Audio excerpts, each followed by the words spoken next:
Hello everyone, welcome to Shiksha class. நம்ம PGTRB எக்ஸாமில் குறிப்பாக எஜுகேஷன் சைக்காலஜிக்கு ஜூலை மாதம் போல் ஒரு புது சிலபஸ் கொடுத்தாங்க. ஸோ அது ரிலேட்டடாக நம்ம மெட்டீரியலும் கொடுத்துருந்தோம், கிளாஸஸும் எடுத்துருந்தோம் இல்லையா. ஸோ இப்போது இந்த மெட்டீரியலில் நீங்கள் லாஸ்ட் மினிட்ல என்னென்ன டாபிக்ஸ் எல்லாம் ரிவைஸ் பண்ணிட்டு போகணும் அப்படிங்கிறத எக்ஸாக்டாக அந்த டாபிக் அந்த பேஜ் நம்பரோட நான் எடுத்துகிட்டு வந்திருக்கேன். ஸோ அதை தான் உங்களோட டிஸ்கஸ் பண்ண போகிறேன். நம்ம சிக்ஷா கிளாஸ்லேருந்து எஜுகேஷன் சைக்காலஜிக்கு இங்கிலீஷ் மீடியத்தில் ஒரு 3 புத்தகங்களும் தமிழ் மீடியத்தில் ஒரு 3 புத்தகங்களும் கொடுத்துருந்தோம்.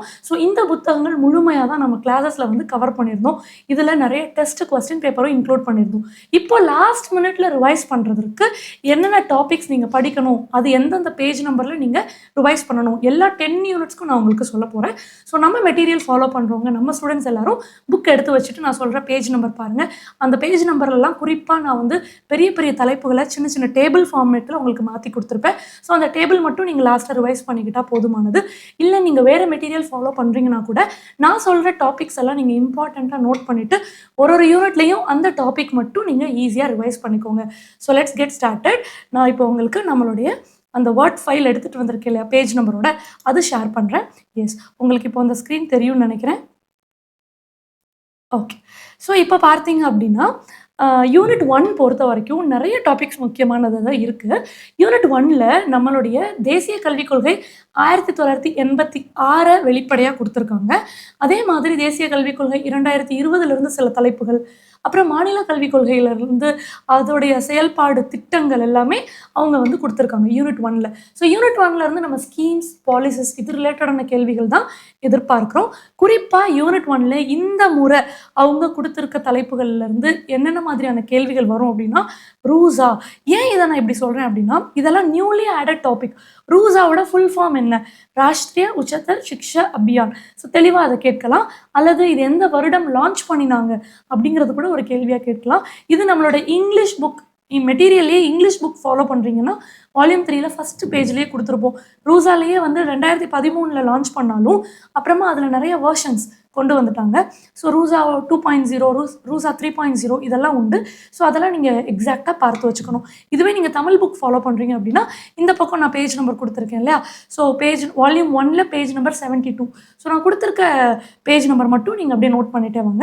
நான் உங்களுக்கு அந்த கண்டென்ட் டாபிக் என்ன அப்படிங்கிறத நான் தெளிவாக டிஸ்கஸ் பண்ணிகிட்டே போகிறேன். யூனிட் 1 பொறுத்த வரைக்கும் ரூசாவுக்கு அடுத்து நீங்கள் முக்கியத்துவம் கொடுக்க வேண்டியது ஃபங்க்ஷனல் லிட்ரஸி ப்ரோக்ராம். இது வந்து அடல்ட் லிட்ரஸி ப்ரோக்ராம்குள்ளே தான் வரும். இதில் வந்து NLM ஸ்கீம் வரும், NILP வரும். ஸோ இதெல்லாமே போன வீடியோஸ்லேயே நம்ம தெளிவாக டிஸ்கஸ் பண்ணியிருந்தோம் இல்லையா. ஸோ இதுவுமே இங்கிலீஷ் புக் தமிழ் புக்கில் அவங்களோட பேஜ் நம்பர் பார்த்துக்கோங்க. அடுத்ததாக குறிப்பாக எப்போவுமே ஒரு ஆர்டிக்கிள்லேருந்து கொஸ்டின் கேட்பாங்க. ஆர்டிக்கிள் 28 என்ன, 29 என்ன, 350A என்ன, 30 செக்ஷன் 2 என்ன, இதை மாதிரியெல்லாம் கேட்பாங்க. ஸோ கண்டிப்பாக இது வந்து மைனாரிட்டி ரைட்ஸ், அதே மாதிரி ஈக்குவலிட்டி ஆஃப் ஆப்பர்ச்சுனிட்டி இது ரிலேட்டடான ஒரு ஆர்டிக்கிளாக தான் இருக்கும், சரத்தாக தான் இருக்கும். ஸோ இதுவுமே தெளிவாக நம்ம புக்கில் டிஸ்கஸ் பண்ணியிருக்கோம், நீங்கள் பார்த்துக்கலாம். அடுத்து தேசிய கல்விக் கொள்கை 1986, அதே மாதிரி ப்ரோக்ராம் ஆஃப் ஆக்ஷன்ஸ் 1992, இது ரெண்டையும் கம்பேர் பண்ணி இது கூடவே சேர்த்து 5 இயர் பிளானையும் தெளிவாக டிஸ்கஸ் பண்ணி நான் இந்த பேஜ் நம்பரில் கொடுத்துருக்கேன். ஸோ இதுவுமே you can go through it. சரிங்களா? ஓகே, இதுவுமே I can go through it. இதை பேஜ் நம்பரில் கொடுத்துருக்கேன். அடுத்து கமிஷன் அண்ட் கமிட்டிஸ் பற்றி நம்ம நிறையவே டிஸ்கஸ் பண்ணியிருக்கோம். கிளாஸ்லேயும் சரி யூடியூப்லேயுமே அது ரிலேட்டடான வீடியோஸ் இருக்குது, நீங்கள் பார்க்கலாம். டிஸ்கிரிப்ஷனில் இது வரைக்கும் சைக்காலஜியில் என்னென்ன வீடியோஸ் போட்டனோ அது எல்லாமே பின் பண்ணுறேன். ஸோ மறக்காமல் போய் பாருங்கள். அதுவுமே ஒரு டேபிளர் காலமாக நான் இங்கிலீஷ் புக்லேயும் தமிழ் புக்லேயும் இந்த பேஜ் நம்பரில் கொடுத்துருக்கேன். ஸோ நீங்கள் அதை தெளிவாக கோ த்ரூ பண்ணலாம். இதற்கு அடுத்து நிறைய ஸ்கீம்ஸ் அண்ட் பாலிசிஸ் நம்ம டிஸ்கஸ் பண்ணோம் இல்லையா.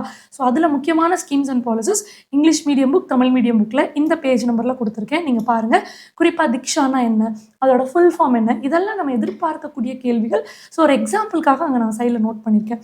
அது மட்டும் இல்லாமல் நான் சொன்ன மாதிரி தேசிய கல்விக் கொள்கை 2020, மாநில கல்விக் கொள்கை 2025 இது ரெண்டையும் ஒப்பீடு செய்து நான் என்ன பண்ணியிருக்கேன்னா இந்த பேஜ் நம்பரில் தெளிவாக கொடுத்துருக்கோம். ஈவன் நமக்கு ரொம்ப அப்டேட்டடாக தான் நம்மளோட எஜுகேஷன் சைக்காலஜி மெட்டீரியல் கொடுத்துருக்கேன். ஸோ தேசிய கல்விக் கொள்கை 2025 வந்து நான் எங்கேயுமே ஸ்கிப் பண்ண கிடையாது. அது அந்த கண்டென்ட் வரவும் அந்த PDF கவர்மெண்ட்டோட PDFல இருந்து எல்லா நோட்ஸும் எடுத்து ஆட் பண்ணி தான் நான் உங்களுக்கு மெட்டீரியல் கொடுத்துருக்கேன். ஸோ இதுவுமே இந்த பேஜில் டேபிள் போட்டு நான் கம்பேர் பண்ணதுனால ரொம்ப எளிமையாக உங்களுக்கு அந்த ஒரு பேஜ்லேயே அந்த கண்டென்ட்டும் முடிஞ்சிடும். ரொம்ப ஈஸியாக நீங்கள் ஃபாலோ பண்ணிக்க முடியும். அது மட்டும் இல்லாமல் இந்த முறை சிலபஸில் ஐடியலிசம், நேச்சுரலிசம், ரியலிசம், பிராக்மேட்டிசம் இதெல்லாம் யூனிட் 2.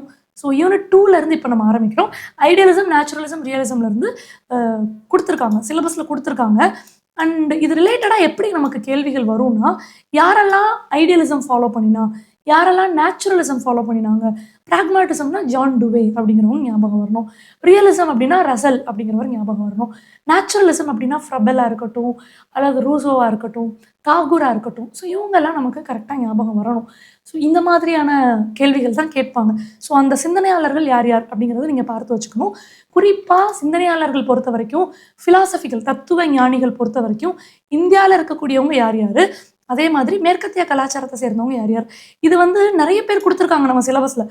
ஆனாலும் நம்ம சிக்ஷா கிளாஸோட மெட்டீரியலில் குறிப்பாக இந்த பேஜ் நம்பரில் நீங்கள் போய் பார்த்தீங்கன்னா ரொம்ப தெளிவாகவே நான் அவங்க எல்லாரையும் கம்பேர் பண்ணி ஒரு டேபிளர் காலமாக கொடுத்துருப்பேன். அப்போ அந்த ஒரு டேபிளர் காலம்லேயே அவங்க எந்த வருடம் பிறந்தாங்க, என்னென்ன புத்தகம் எழுதினாங்க, அவங்க நேச்சுரலிசம் ஃபாலோ பண்ணாங்களா, ஐடியலிசம் ஃபாலோ பண்ணாங்களா, பிராக்மேட்டிசமா, ரியலிசமா, அண்ட் அது போக அவங்க என்ன தத்துவங்கள் சொல்லியிருக்காங்க, இதெல்லாமே ஒரு கம்பேரிட்டிவ் டேபிளர் காலமாக இந்தியன் திங்கர்ஸ் எல்லாரையும் சேர்த்து ஒரே பேஜில் நான் கொடுத்துருப்பேன். அதே மாதிரி வெஸ்டர்ன் திங்கர்ஸையும் ஒரே பேஜில் கொடுத்துருப்பேன். ஸோ நீங்கள் கரெக்டாக அந்த என்ன வால்யூமில் என்ன பேஜ் நம்பர் பார்க்கணும் அப்படிங்கிறது ரொம்ப முக்கியம். ஸோ இதெல்லாம் நான் இப்போ இந்த யூனிட் 2 எப்படி படிக்கிறது அப்படின்னா, யூனிட் 2 நீங்கள் ஃபுல்லாக படிக்கிறத விட இந்த ஒரு நான் கொடுத்துருக்க 4 பேஜ் படிச்சிங்கனாலே உங்களுக்கு யூனிட் 2 ஈஸியாக ரிவைஸ் பண்ணிடலாம். இது மோர் தென் ஒரு ½ அன் ஹவர் கூட எடுக்காது இல்லையா? கண்டிப்பாக திங்கர்ஸ்லேருந்து நமக்கு கேள்விகள் வந்து ஒரு 6 கேள்விகள் 5 கேள்விகள் அந்த மாதிரி எதிர்பார்க்குறோம். அடுத்து குறிப்பாக எஸ்டிஜி எம்டிஜியோட கோல்ஸ் என்ன? இப்போ எம்டிஜினா 2000லேருந்து 2015 வரைக்கும் எம்டிஜியோட மில்லினியம் டெவலப்மெண்ட் கோல்ஸ். இதே மாதிரி எஸ்டிஜி அப்படின்னு வரும்போது சஸ்டைனபிள் டெவலப்மெண்ட் கோல்ஸ் வந்து 2015லேருந்து 2030. ஸோ இந்த ஆண்டு என்ன அப்படிங்கிறது நம்ம தெளிவாக பார்த்துக்கணும். அப்புறம் எம்டிஜியில் வெறும் 8 கோல் தான் இருந்தது, எஸ்டிஜியில் 17 கோல் இருந்தது. ஸோ இதில் கல்விக்கான கோல் என்ன, இதெல்லாம் நம்ம தெளிவாக பார்த்துக்கணும். இதுதான் நம்மளோட கேள்வி. இதை தாண்டி ஃபர்ஸ்ட் டைம் புது சிலபஸ்லேருந்து எக்ஸாம் வைக்கிறதுனால இதை தாண்டி பெரிய அளவில் கேள்விகள் ஒன்றும் இருக்காது. ஸோ இது மட்டும் இந்த பேஜ் நம்பரில் நான் டயக்ராமோட கொடுத்துருப்பேன். அதை அப்படியே பார்த்துக்கிட்டிங்கன்னா உங்களுக்கு எக்ஸாமில் அந்த டயக்ராம் வச்சு கூட நீங்கள் ஈஸியாக வந்து ஞாபகப்படுத்தி ஆன்சர் போட்டுடலாம். அடுத்து ஜஸ்டிஸ் பார்ட்டி, செல்ஃப் ரெஸ்பெக்ட் மூமெண்ட், இது ரெண்டுமே யூனிட் 3ல ரொம்ப முக்கியமான கேள்விகளாக தான், தலைப்புகளாக தான் நான் எதிர்பார்க்குறேன். அதனால தான் லாஸ்ட் மினிட் ரிவிஷனுக்கு இது மட்டும் நீங்கள் பார்த்துக்கோங்க அப்படின்னு சொல்லியிருக்கேன். ஏன்னா வழக்கமாக நமக்கு எப்படி கேள்விகள் கேட்பாங்கன்னா, ஒரு முகல் டைனாசிட்டியிலேருந்து ஒரு கேள்வி வரும், இல்லைன்னா சோழா எம்பையர்லேருந்து ஒரு கேள்வி வரும். பட் இந்த முறை புதிதாக கொடுத்த டாப்பிக்லேருந்து கேள்விகள் நம்ம எதிர்பார்க்கலாம். ஸோ கண்டிப்பாக ஜஸ்டிஸ் பார்ட்டி, செல்ஃப் ரெஸ்பெக்ட் மூமெண்ட் ஆட் பண்ணிக்கோங்க. அதில் பெண்களின் பங்கு ரொம்ப ரொம்ப முக்கியமானது. அது எல்லாமே நான் வீடியோவாக கொடுத்துருக்கேன் இல்லையா? ஸோ அந்த வீடியோ பார்த்துக்கிட்டாலே உங்களுக்கு போதுமானது. வீடியோ டிஸ்கிரிப்ஷனில் பின் பண்ணுறேன். அடுத்து பாருங்கள், யூனிட் 3ல ரொம்ப முக்கியமாக நம்மளோட மெடிக்கல் காலேஜ், இன்ஜினியரிங் காலேஜ், லா காலேஜ், இந்த காலேஜோட எஸ்டாப்ளிஷ்மெண்ட் எல்லாம் எப்போ அப்படிங்கிற மாதிரி படிச்சுக்கணும். அவங்க நேரடியாக சொல்லலை, பட் ஸ்டில் அது ரிலேட்டடாக ஒரு சிலபஸ் இருக்குது. தெளிவாக அவங்க இன்ஜினியரிங் காலேஜ், மெடிக்கல் காலேஜ், லா காலேஜ், இதோட அது எப்படி வந்து கல்வித்துறை வளர்ந்து வந்தது அப்படிங்கிற மாதிரி ஒரு சிலபஸ் கொடுத்துருக்காங்க. அப்போ அவங்க எப்படி கேள்வி கேட்கலாம் அப்படின்னா, ரொம்ப வரலாற்று ரீதியாக போகாட்டி கூட ஒரு காலேஜ் பேர் கொடுத்து அது எந்த ஆண்டு நிறுவப்பட்டதுன்னு கேள்வி கேட்கலாம். ஸோ ரொம்ப முக்கியமாக Annamalai university 1929, Madras university 1857. So இந்த மாதிரியான சில ஸ்டேட் யூனிவர்சிட்டிஸ், சென்ட்ரல் யூனிவர்சிட்டிஸ்லாம் நமக்கு தெரிஞ்சிருக்கணும். இதை வந்து தெளிவாக மெடிக்கல் காலேஜ், இன்ஜினியரிங் காலேஜ், லா காலேஜ்லாம் லிஸ்ட் அவுட் பண்ணியே நான் கொடுத்துருக்கேன். ஸோ இந்த பேஜ் நம்பர்ஸ் கொஞ்சம் பார்த்துக்கோங்க கலெக்டிவாக. ஓகே, இது ரொம்ப வந்து மனப்பாடம் பண்ணுற மாதிரியான ஒரு தகவல் தான். ஆனாலும் நம்ம கிளாஸில் எப்படி டிஸ்கஸ் பண்ணியிருக்கோம் அப்படின்னா, முக்கியமான காலேஜஸ் அந்த இயரோட டிஸ்கஸ் பண்ணிட்டதுனால நீங்கள் மேலோட்டமாக ஒரு 10 காலேஜஸ் மட்டும் தெரிஞ்சுக்கிட்டால் போதுமானது. அதுதான் நமக்கு கேள்விலையும் அடிக்கடி கேட்பாங்க. ஓகே, அப்புறம் யுனெஸ்கோவோட வேர்ல்டு ஹெரிட்டேஜ் சைட்ஸ் பற்றி எப்போவுமே ஒரு கேள்வி உண்டு. ஏன்னா யுனெஸ்கோ வந்து கல்வியில் பாரம்பரிய கலாச்சாரத்தில் ரொம்ப பெரிய முக்கியமான பங்கு வகிக்கிறாங்க. அப்போ யுனெஸ்கோலேருந்து கேள்விகள் உண்டு. ஸோ லாஸ்ட்டாக வேர்ல்டு ஹெரிட்டேஜ் சைட்ஸ் வந்து எப்போ அனௌன்ஸ் பண்ணினாங்க அப்படின்னு இது நம்மளோட மாக் டெஸ்ட்டில் கூட ஒரு கேள்வியாக கேட்டிருந்தோம். அப்போ இந்த மாக் டெஸ்ட்டில் கேட்டதை வச்சு நீங்கள் ரிவைஸ் பண்ணியிருந்தீங்கன்னா கூட 2023 யார் வந்து ஹெரிட்டேஜ் சைட்டை அனௌன்ஸ் பண்ணாங்கன்னு உங்களுக்கு தெரிஞ்சிருக்கும். அதை பற்றின டீட்டெயிலுமே இந்த பேஜ் நம்பரில் இருக்குது, நீங்கள் கவர் பண்ணிக்கலாம். ஸோ யூனிட் 3 படிக்க விருப்பப்படுறவங்க இப்படித்தான் நீங்கள் யூனிட் 3 லாஸ்ட் மினிட் ரிவிஷனுக்குள்ளே கொண்டுட்டு வரணும். அடுத்து தமிழ்நாடோட சோஷியல் ரிஃபார்மர்ஸ், இதுவுமே நான் வந்து டேபிளர் காலம் போட்டு பெண்களின் பங்கு அப்படின்னு சொல்லும்போது எல்லாரையுமே டேபிளர் காலம் போட்டு கொடுத்துருக்கேன். நீங்கள் ஜஸ்ட் அதை கோத்ரூ பண்ணிக்கிட்டால் போதும். ஓகே, அடுத்து பாருங்கள், யூனிட் 4ல் நிறையவே இருக்குது. அதாவது யூனிட் 4 குறிப்பாக சொல்லணும் அப்படின்னா நமக்கு நிறைய அறிவாற்றல் சார்ந்த கோட்பாடுகள் வரும். காக்னிட்டிவ் டெவலப்மெண்ட் தியரிஸ்னு சொல்லுவோம். இதை ப்ரூனர் சொல்லியிருக்காரு. ப்ரூனரோட காக்னிட்டிவ் டெவலப்மெண்ட் தியரியில் அந்த 3 நிலைகள் என்னென்னு பார்க்கணும். அப்புறம் பியாஜே சொல்லியிருக்காரு. பியாஜே பொறுத்த வரைக்கும் அவர் 4 நிலைகளாக கொடுத்து ஒரு நிலைக்கும் ஒரு வயது வரம்பு கொடுத்து அந்த வயதில் என்னென்ன வளர்ச்சி இருக்குங்கிறது ரொம்ப தெளிவுபடுத்தி கொடுத்துருப்பாரு. மோஸ்ட் ரிப்பீட்டட் அண்ட் எக்ஸ்பெக்டட் கொஸ்டின்ஸ்னு சொல்லலாம். அப்புறம் பார்த்தீங்கன்னா டேவிட் ஆஸ்வெலோட organising theory, meaningful learning theory, இந்த மாதிரி நிறைய தியரிஸ் உண்டு, அறிவாற்றல் சார்ந்த தியரிஸ். ஸோ இதெல்லாமே நீங்கள் பார்த்துக்கணும். இது தவிர புதுசாக சிலபஸில் ஆட் பண்ண Daniel Goleman theory, emotional intelligence பற்றி பேசுவார், இது கண்டிப்பாக பார்க்கணும். அப்புறம் டைவர்சிஃபைட் லேர்னர்ஸ் அப்படின்னு சொல்லிட்டு அவங்க ஒரு 4-5 டைப்ஸ் கொடுத்துருக்காங்க, சிலபஸ்லேயே தெளிவாக கொடுத்துருக்காங்க. ஸோ அது என்னென்ன அப்படிங்கிற அந்த டெஃபினேஷன் வந்து நீங்கள் பார்த்துக்கணும். இந்த பேஜ் நம்பரில் நான் அதுக்குரிய டேபிளர் காலம் கொடுத்துருக்கேன். டேபிளர் காலம் கொடுத்து ஒரு டைப் ஆஃப் டைவர்சிஃபைட் லேர்னர்ஸ்க்கும் என்னென்ன மாதிரியான குணாதிசயங்கள் இருக்குன்னு கொடுத்துருக்கேன். ஸோ இது உங்களுக்கு குவிக் ரிவிஷனுக்கு உதவும். ஒரு 2 to 3 மினிட்ஸில் நீங்கள் ஈஸியாக ரிவைஸ் பண்ணிட முடியும். அடுத்து ரொம்ப முக்கியமான topic micro teaching.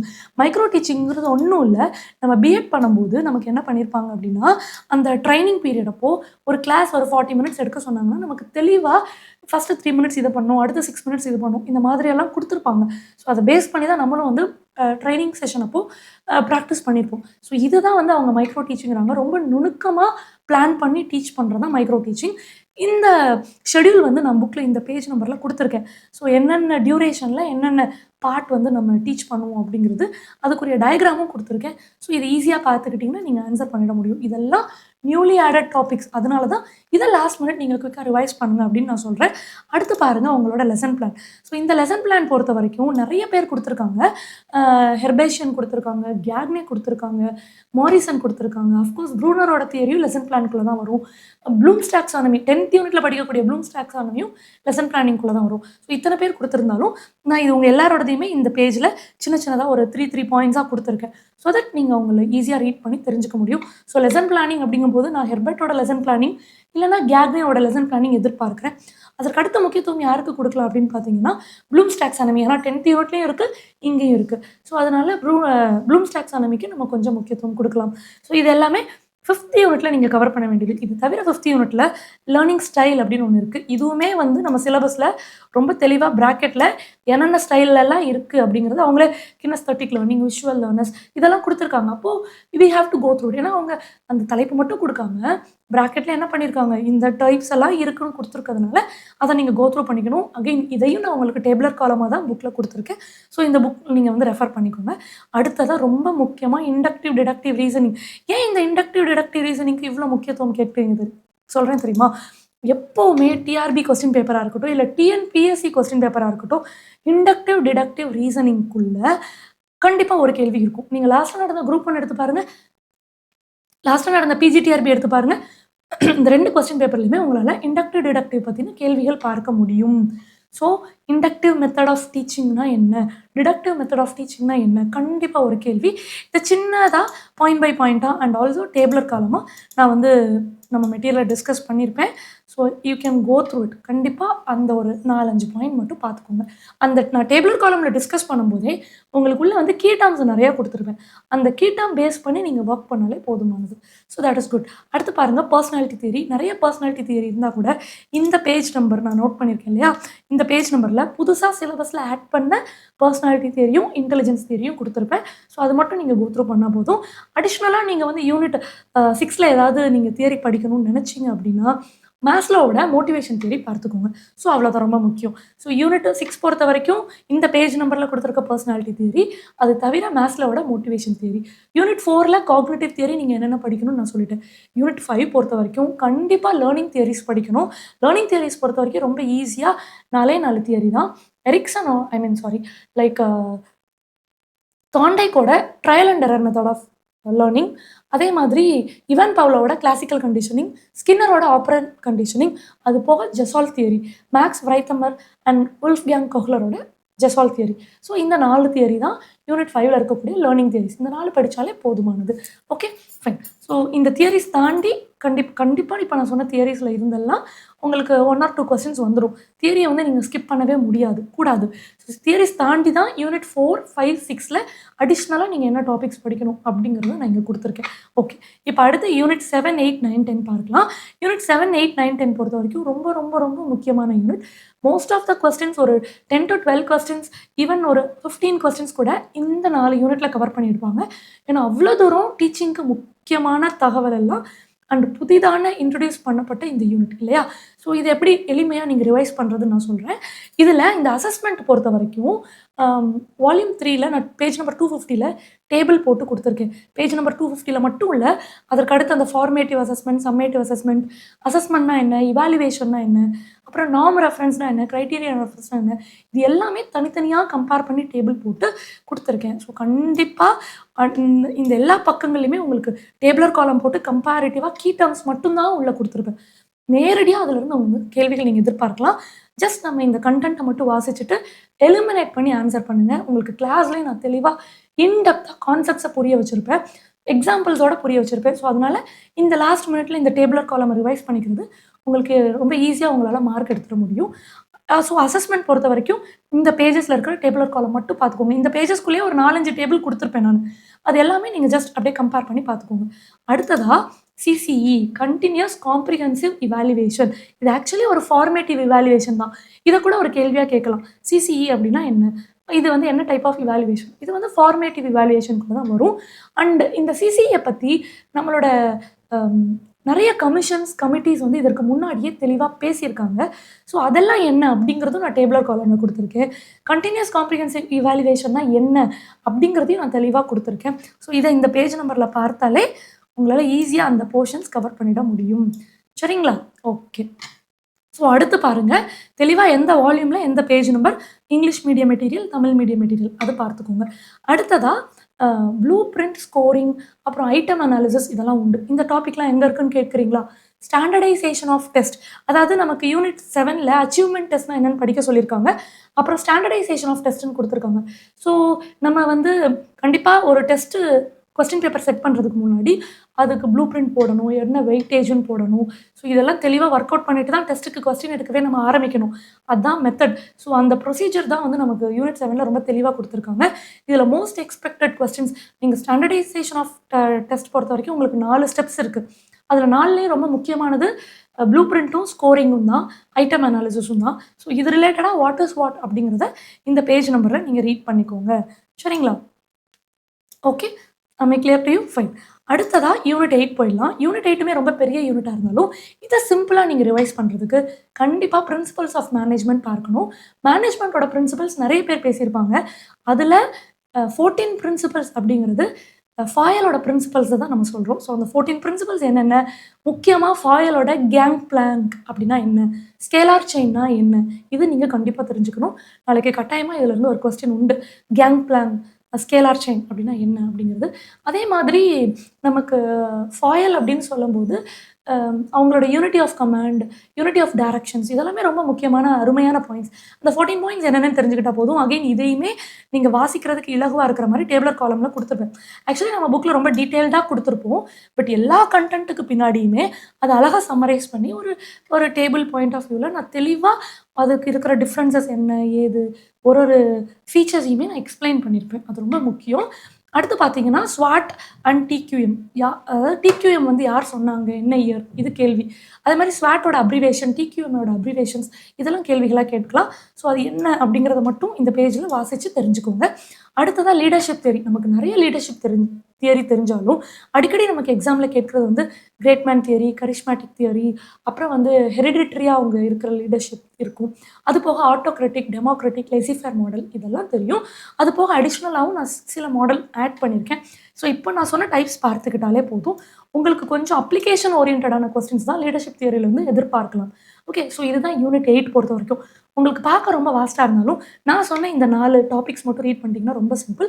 Principles of management பொறுத்த வரைக்கும் ஃபாயலுக்கு மட்டும் முக்கியத்துவம் கொடுத்து ரீட் பண்ணுங்கள். அண்ட் அதில் வந்து ஃபாதர் ஆஃப் சயின்டிஃபிக் மேனேஜ்மெண்ட் வந்து FW டெய்லர், உட்ரோ வில்சன் கொடுத்த அந்த மேனேஜ்மெண்ட்டோட தியரி என்னென்ன, ஸோ இதெல்லாம் வாட் இஸ் வாட், அவங்க பேர் என்ன, அது மட்டும் நீங்கள் தெரிஞ்சுக்கிட்டால் போதும். குலிக் உருவிக் கொடுத்தா போஸ்ட் கார்ப்னா அதோட அப்ரிவேஷன் தெரியணும். POSDCORB, அது ஒன்றுக்கும் அப்ரிவேஷன் தெரியணும். தெளிவாக நம்ம கிளாஸில் டிஸ்கஸ் பண்ணியிருக்கோம். அண்ட் ஆல்சோ அது கொடுத்தது யார், உலிக் அண்ட் குருவிக். ஓகே, உருவிக் அண்ட் குலிக். ஓகே, ஸோ இதுவுமே நீங்கள் பார்த்துக்கணும். ஃபைன். ஸோ அடுத்து யூனிட் 9 வந்துடலாம்.